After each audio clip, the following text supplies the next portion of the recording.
It's my pleasure to introduce David Ernst, who is a leader in liquid democracy. Now, here's another take on a transhumanist view of politics. Liquid democracy movement is something that, by its very nature, is liquid. It's not set in stone. It is mutatable. It is ever looking at the issues, the concerns that are up to date. David has been a candidate for the California Assembly, District 19, which centers on the western half of San Francisco. He ardently is committed to the concept and, despite its novelty, believes that the path forward for improving governance is found through current political environment uninviting, the term he uses. And I'll quote him here. I think this is very interesting. He says, "I have always had the bug, but the biggest thing for me has been the partisanship. It drives me crazy." Well said, David. Thank you, and I look forward to your talk. Thank you very much. That was a wonderful intro. So thank you again for everyone for making this possible. Let me just give a high-level intro about myself. Like Natasha was saying, my name is David Ernst. I'm a technologist. My background is in math and philosophy. I built a lot of different technology for education, finance, personal health, a lot more. But for the past 4 years, my team and I have been building democracy technologies that have helped politicians better understand their constituents, empowered advocacy organizations, and change laws. Today, I want to help offer you a window into what's now possible for democracy. The first thing I want to say is that democracy is really important. It's how we ensure a free society. It's the aspiration for how free people organize ourselves. I wish I didn't have to say this, but the truth is, as we all know, democracy is struggling right now. There are deep-rooted issues with corruption. There's way too much money disappearing in all sorts of questionable directions, and very real failures to address important, pressing issues due to conflicts of interest. And there's widespread issues with underrepresentation and lack of trust. If you look at polling on this, it's absolutely awful. In America, something like 9 out of 10 people say they don't approve of the job Congress is doing, like 90% of Americans. And this isn't just a recent issue, it goes back many decades. It's not the fault of any one politician. And too many of us just take it for granted. Separately, related to this, like Natasha was mentioning, there's this really terrible lesser of two evils sort of partisanship, us versus them. That other side, they're all villains, didn't you know? Whereas ours are perfect without flaw. But of course, partisanship is the mind killer. It destroys our critical thinking abilities and drives us towards extremes. And one last issue I'll bring up. There's a really sad inability to keep up with our rapidly changing world. This audience, of all people, knows how much our world is changing, and acceleratingly so, of course. And yet, too often, our elected leadership looks like it's just decades behind. And not even out of malice or corruption, as I mentioned before, but also just simple ignorance. These are all very serious issues. It'd be easy to blame individuals or particular political parties. And yes, without a doubt, some of them are certainly better than others. But the issues go much deeper than that. These are system level issues. And of course, there are thousands of other very real and important problems we see day to day all around us. But many of these are the consequences of these deeper underlying issues. The good news is that there are powerful system level solutions as well. I'm not here to talk doom and gloom, but to offer a positive vision. So what I want to help convey is that democracy itself is an evolving idea. Abraham Lincoln, in his Gettysburg Address 150 years ago in the middle of the Civil War, talked about the unfinished work of democracy. And I want to share with you a vision for how democracy can evolve to become a lot more trustworthy, a lot more authentic, and a lot smarter. The thing that's changed, the big opportunity, why we can actually do this is thanks to widespread access to the internet. We have supercomputers in our pockets that can instantly talk to each other across the world. And so you'll hear some people talk about digital democracy or internet democracy. And this is probably the easiest entry point. But to me, I really like to think of this as democracy 3, as in version 3, 3.0. And there's a real story here. And so where's 1 and 2? So just step back for just a second. Democracy 1 goes back to the ancient world, like ancient Athens. That's where the word democracy comes from. It's a Greek word. And the way it worked back then was that all the citizens gathered in a physical shared space together, one place, and they would hash out with lots of arguing, how do we deal with our various shared public problems? How do we deal with the public problems with the republic? And it's messy, it's not pretty, but it's people coming together to try to address our group problems. It's pretty basic. We've all probably participated in democracies like this. It's basic, but it works. And it was monumental for the development of free human civilization.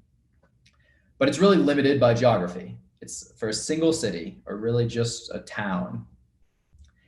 And so that brings us to democracy version 2, which comes from the Enlightenment. I like to call this 1776 democracy. And the big difference here, the main difference, is that the scale has grown a lot larger than just one town. The key innovation was that citizens in a local area elect a public servant, as we call them, to go to the capital to represent them. And so this more advanced system can be used to set up citizen-led governments for whole states or even whole countries. And this is what we see widely used all around the world today. About 50% of the world lives under some variation of a democracy 2.0 system, about 4 billion people today. And many of us take this for granted now. We're swimming in it. We're like, the fish, what is water? We don't even see it practically. But in 1776, this was a huge innovation, and it was ahead of its time. But at the same time, there are scaling issues. Back then, the size of the countries were much smaller. In 1776, just as one example, there were about 2 million people in America. Now there are over 300 million. So it's grown to well over 100 times as many people. And each American member of Congress today is being asked to represent nearly 1 million of their neighbors, each. 1 million of their neighbors they're supposed to speak on behalf, which is really extreme. It's kind of absurd if you stop and think about it. And it's really part of why the system is struggling. It's not just their fault. Some of them are better than others, but the system itself is quite frankly kind of absurd, and it's an inhumane expectation. But with that said, there still is a lot to be grateful for. Of course, it's created the world that we've inherited, for better or worse. You look outside, this is the world we live in. But then at the same time, the world has changed. And so the question is, will our representative system keep up?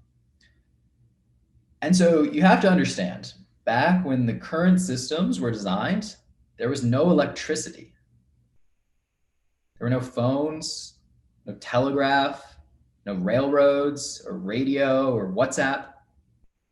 The fastest way to get a message between two cities was to write it out with a quill and give it to somebody on a horse and then wait a week. That's how the world looked in the system and the paradigm that we're living in right now. But our world has clearly changed. Here we are right now participating in this online conference with high definition video and audio, live streaming to anyone in the world who wants it, with recordings for the all future. Anyone can tune in at any time, right in the comforts of our own homes. And so we all have these connected devices. And so that really changes things, obviously so. And so as just one example of this, Elon Musk, which as like Zoltan was talking about, he's the easy person to point to. He's been saying for years that he thinks his 1 million person Mars colony should give every person a smartphone app to vote directly on new laws. And he's not the first one to come up with this. Lots of people are talking about it. There's actually polling that says something like 50% of all Americans want to see some form of direct democracy like this. But the thing is, representation is a really good thing.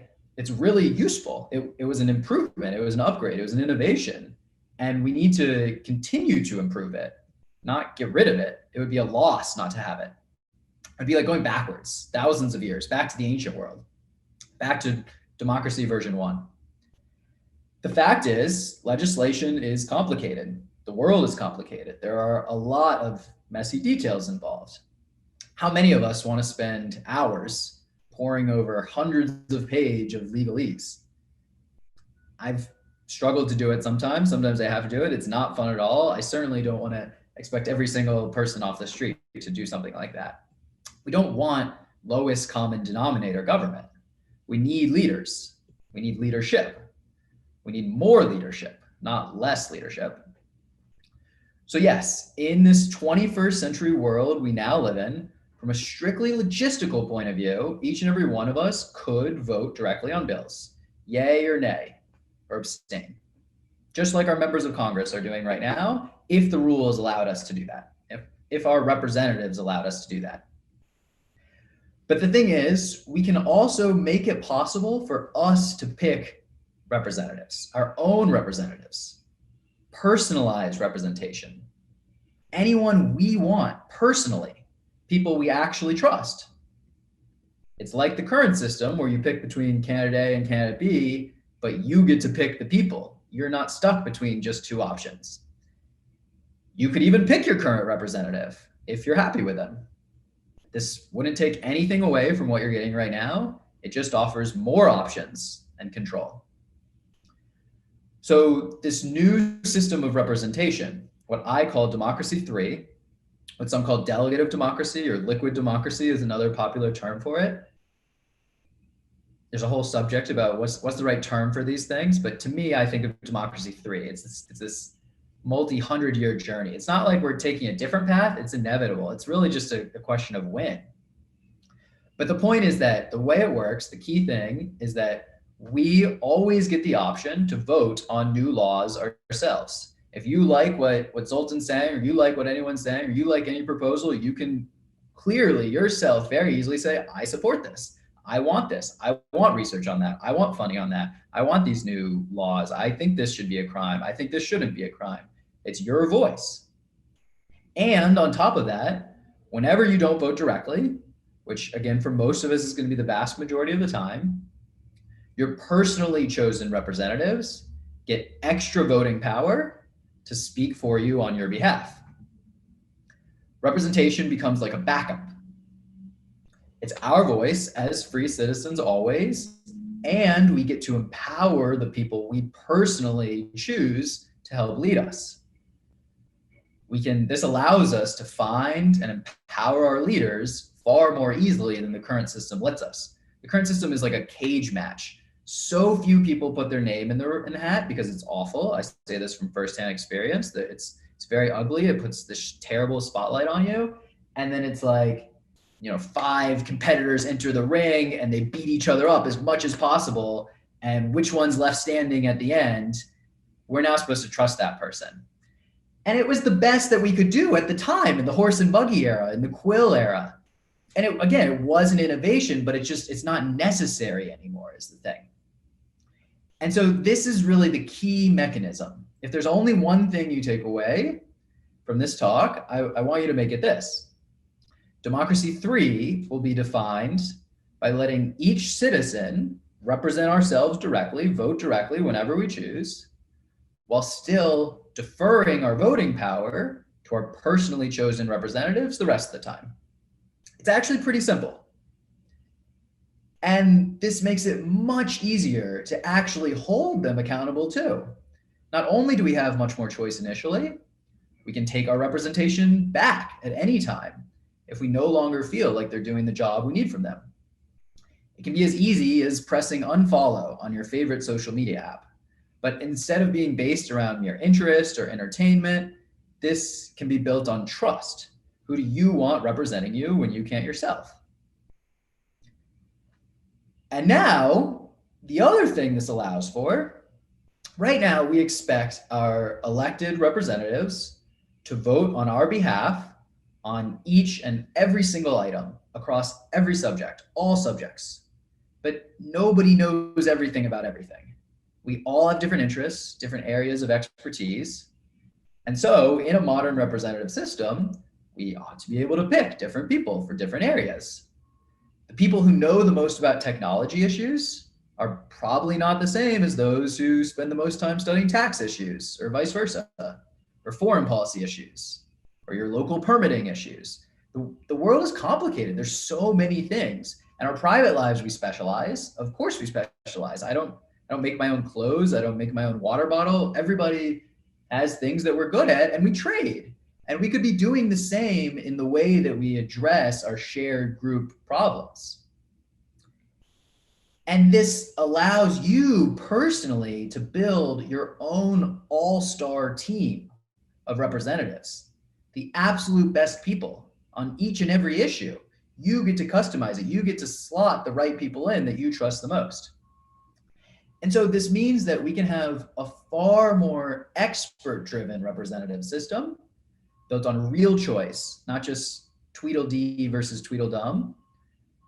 And it's more expert-driven, but with more accountability, greater accountability than our centuries-old democracies offer us.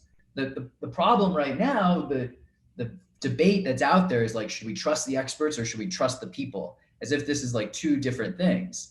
And the beautiful thing about this vision is finding this balance. It's splitting this false dichotomy and saying, you can pick the people you trust, you can pick who you think are experts while still maintaining that real accountability.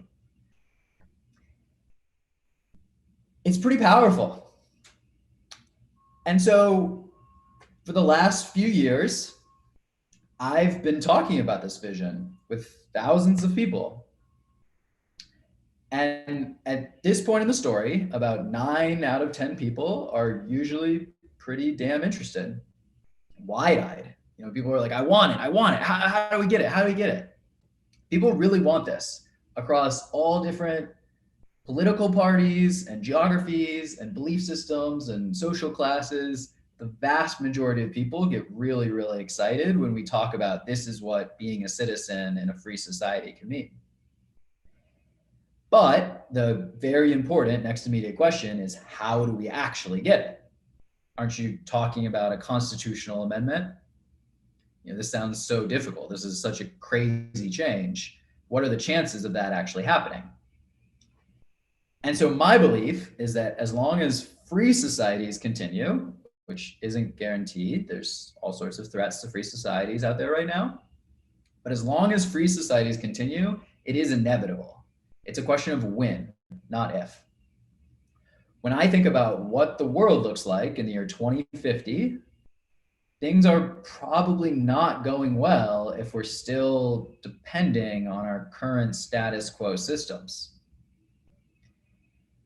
And so let me share with you the really powerful way this can be adopted far more quickly. Individual districts can upgrade. Any politician can opt in to improve their district immediately, right now, just their district. An individual seat can upgrade without committing the whole legislature. You could imagine a single elected legislator wanting to support this vision without requiring buy-in from all the others. This is far easier than trying to get a constitutional amendment or a city charter amendment or anything like that. And importantly, it gives us real safety to smoothly scale from small pilots all the way up. And you have to ask, once it starts working, how long will the old model be able to compete? How well will give me 100% of the voting power politicians fare against this new breed? We'll have a far easier and much less ambiguous way to represent their communities. The thing is, dozens of new candidates for office have already run on pledges like this, including myself. And more are learning about this paradigm every day and joining. And so my ask for you listening to this is very simply just tell your friends and family about what's possible. You can send them to our site, www.democracy.space. If you scroll to the bottom, we have videos and a lot of short, easy to read articles explaining this vision and exploring it from different angles. And tell your local officials. We can provide easy to use software, marketing material, educational resources to make it really easy. Tell candidates for office to champion this vision for 21st century democracy. The thing is, you can even be a candidate yourself. I hate to be the bearer of bad news, but it's really not that hard. I say this from firsthand experience. With less than a single month of campaigning and almost no money, I received over 4,000 votes. It wasn't enough. I needed 10,000, but it was still a lot more of my neighbors than I knew at the start of the campaign. You most likely wouldn't win either, but this does allow you to reach hundreds of times as many people as you could otherwise. The thing is, people will be grateful to you, not just for bringing this to their attention, but for giving them a real productive vehicle to make it real. You can email me. I'm david@democracy.space in case you're interested.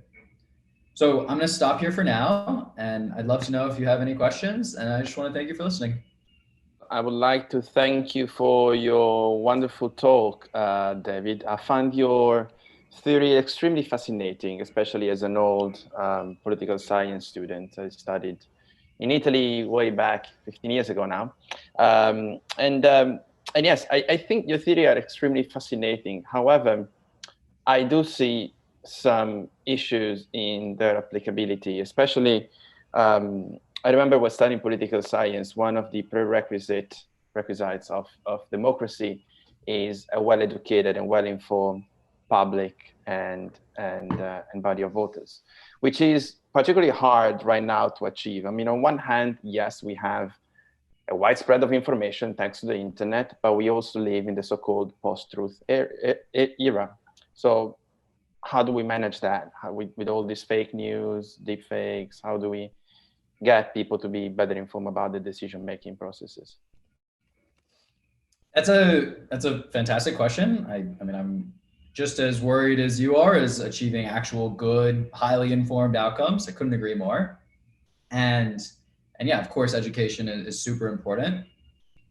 I think there's really 2 or 3 different responses that are all pretty powerful.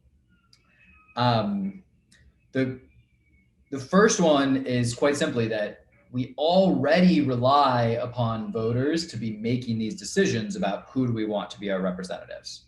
Or in ballot initiative systems, we already require voters to be voting directly on issues. So this is already a premise of democracy. The nice thing about moving to this Democracy 3 system is that we're not asking them to make decisions about strangers that they don't know, candidate A or candidate B, who they never heard of, where there's, you know, these candidates are really put up as like sales pitches. They're like products being sold on TV, not for any fault of their own, but that's what the system requires. And so it's really hard to really know and understand them. The difference is in the future, we can just pick people, our representatives as people we've known for decades, like literally our family members, literally our favorite professors, our people we actually know. We're not limited anymore.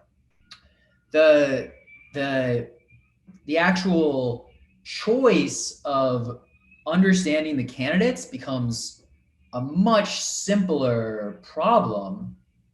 And on the reverse side, there's this very well-studied problem in the literature and behavioral science, what's known as the low information voter, the problem of the low information voter, which is sort of what you're alluding to. This is like the technical term for the problem. And some people take it as a somewhat insulting or condescending term, but it doesn't necessarily just mean stupid people. It means that the incentives, if you look at the incentives for actually educating yourself, they're not very strong at all. If you're 1 in a million people, how much time does it take for you to really pour the hours that are required to make an informed choice on policy or candidates? It's just like a cost benefit analysis. The more people we have voting, the benefit of you making the wise decision is actually getting smaller. And so this is a really concerning problem if you stop and think about it.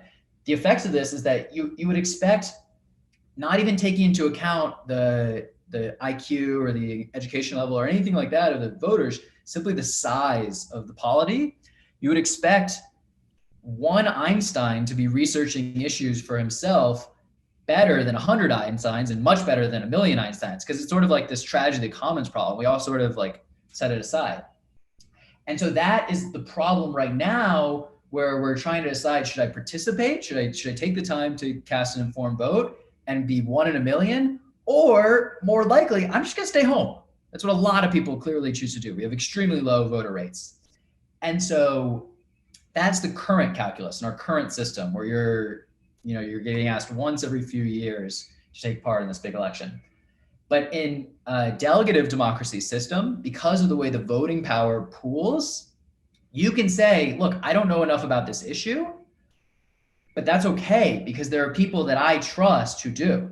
And if they don't know enough about the issues, there's people that they trust who do, and they trust who do. So voting power authority pools up, and it's again, we're just creating a representative system. The whole idea of our representative system is that we want people who will take the time to study this, or creates the economic incentive for when you have a lot of authority to actually take the time to study issues. So this is what makes me really optimistic, but I'm with you 100%. Of course, we want good outcomes. I mean, without a doubt. Yeah, absolutely. I totally see your point and appreciate your optimism. On one hand, I have two different experiences, and one relates to an extreme direct democracy experiment that has been made in the UK, where actually people were fed with wrong information by the establishment, and therefore they made, according to my point of view, an uninformed decision that turned out to be, according to my point of view, a wrong decision. Obviously, this could be argued. On the other hand, I have another experience, and which I'm just going to bring up as an example, and the point is actually been raised from our community, in which conglomerates of power can actually pull on their weight in order to force some decisions. And specifically, I'm thinking of a specific conglomerate of power that can buy in votes or force people to vote for certain policies. How can we avoid that? Yeah, I mean, these are all great, again, very real problems: misinformation, disinformation, bribery, existing inequalities in power and influence. And these are very real problems that any government needs to face, any democracy needs to face. And I don't think the promise is that we're gonna get rid of them by any means. The question is just, can we respond to them more sophisticatedly? And so, as I've been studying this for years, and people that have studied this for years, we, for the most part, reached this conclusion that, of course, corruption will exist, and of course, disinformation will exist, but having this more sophisticated delegative democracy system and more advanced accountability mechanisms will make it just far less effectual. It will make it a lot more expensive to bribe people to buy elections. I mean, bribery exists right now. I can name all sorts of politicians that sure seem like they're on the payroll of somebody. The problem is that right now we take all that voting power and we centralize it in a tiny number of people's hands. There's this amazing blog post that a friend of mine wrote that said, if you look at the ratio of our members of Congress versus the American public at large, it's like the equivalent of an entire giant football stadium filled with people worshiping a hot dog in the middle of the stadium, just in terms of volume of their bodies. It's like such an extreme, what's the hot dog gonna do? We all wanna pick the best hot dog. And it's just this absurd thing where we're centralizing so much power, just a tiny bit of corruption, they now make a decision that we don't like, and it has these monumental effects. And we just don't have good feedback mechanisms. We don't have good loops. And so the hope, the vision is that this more modern 21st century system can actually respond to corruption a lot better and reroute around corruption a lot better, and not be forcing voters to make big, massive decisions like, should our country stay? I think you're referring to Brexit, is my rough guess. Yeah. It's like this overnight problem, like, should our country stay in the EU or not? Like, our current system makes it so expensive to conduct elections that we can only do that like once every few years. And that's just not the case anymore. Just strictly from a cost perspective, right now it costs about $5 to hold a paper election. We've built technology that makes it like 2 pennies per voter to cast a vote. So we can just have a much tighter feedback loop. We can learn from both our successes and our mistakes a lot better. and not be locked into bad decisions for years and years to come as well? So these are all great questions. I'm really glad you're raising them. But yeah, I mean, we just need a lot more discussion about these sorts of things. Thank you so much, David. I truly appreciated your talk and your point of views, and I would like this conversation to keep on for longer. But it's time now to introduce the next speaker. So thank you so much for your talk. Thank you very much.